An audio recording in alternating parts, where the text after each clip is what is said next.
is to create a whole new set of laws and ignore the existing human rights laws and other laws under the pretext of pandemic preparedness and the biosecurity agenda.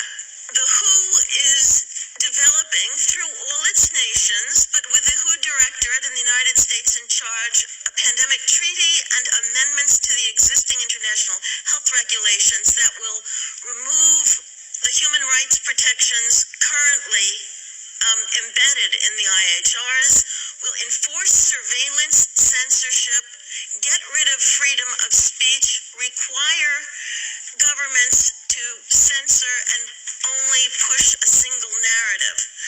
Also, we will be subject, if they can make this work, to vaccines developed in 100 days, which the organization CEPI is planning to do.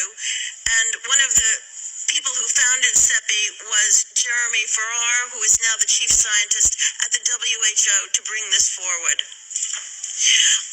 Other things that amendments do is to bind the states so they're no longer recommendations but enforceable edicts, provide a liability shield, get rid of intellectual property rights, move supplies from one country to another, enforce digital passports, and the Director General of WHO can demand that a pandemic or a potential pandemic exists. He can just declare it with no standards, and then countries around the world will have to obey. Also, the WHO will tell you what drugs you can and can't use in your nation once a pandemic is declared. Obviously, the budget will increase. One Health is another part of this. One Health is a concept that was created to enable the WHO, with these documents, to take over jurisdiction of everything in the world by saying that climate change, animals, plants, water systems, ecosystems are all central to health. Also embedded in this concept is a peculiar notion that humans are no longer of greater value than animals. We're undergoing... Glory to Yahweh, Bahasham, Yahushai, Bahasham Ha, Rakah Kadash, double honors to our apostle elders, which rule great millstone well, and shalom to the hopeful elect of the nation of Israel. May you endure into the end. Shalom, wa abba. As you heard, the devil, the so-called white race, is coming down with great wrath, knowing that they have but a short time, which was prophesied in Revelation 12, verse 12. It says, "Therefore rejoice, ye heavens, and ye that dwell in them. Woe to the inhabitants of the earth and of the sea, for the devil," the so-called white race, starting with their elite, "is come down unto you, having great wrath, because he knoweth that he hath but a short time." As you heard that woman, she said, you're going to lose all your rights, right? People are going to be below animals in this new world order, right?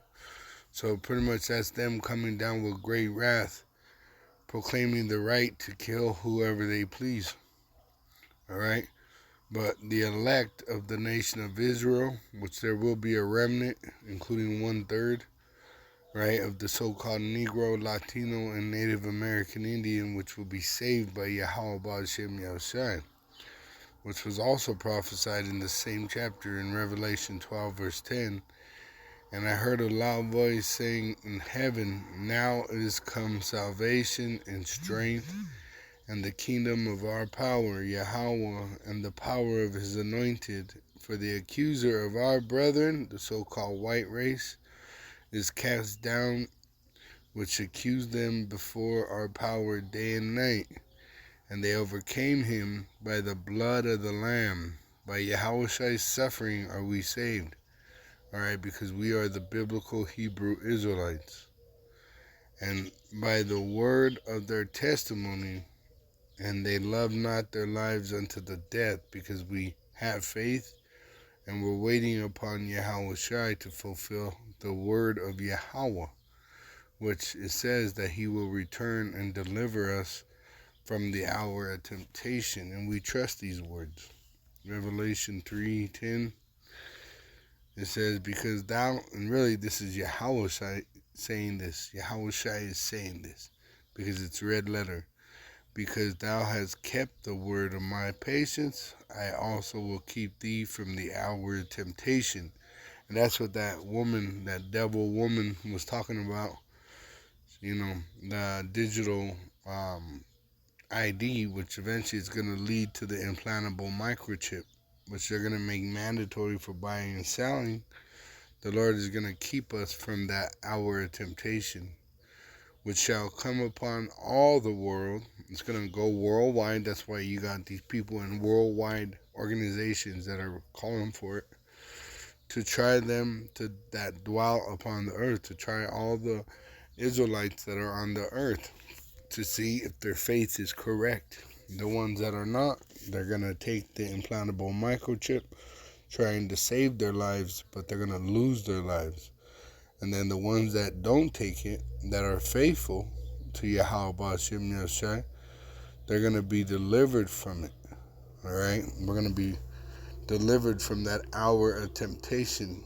Okay? Whether it's through death or whether it's through, us being able to escape some way, somehow. But eventually, Yahweh Shai is going to return and avenge us, right? And deliver us from the oppressor's hand, which is that so-called white race, starting with their elite.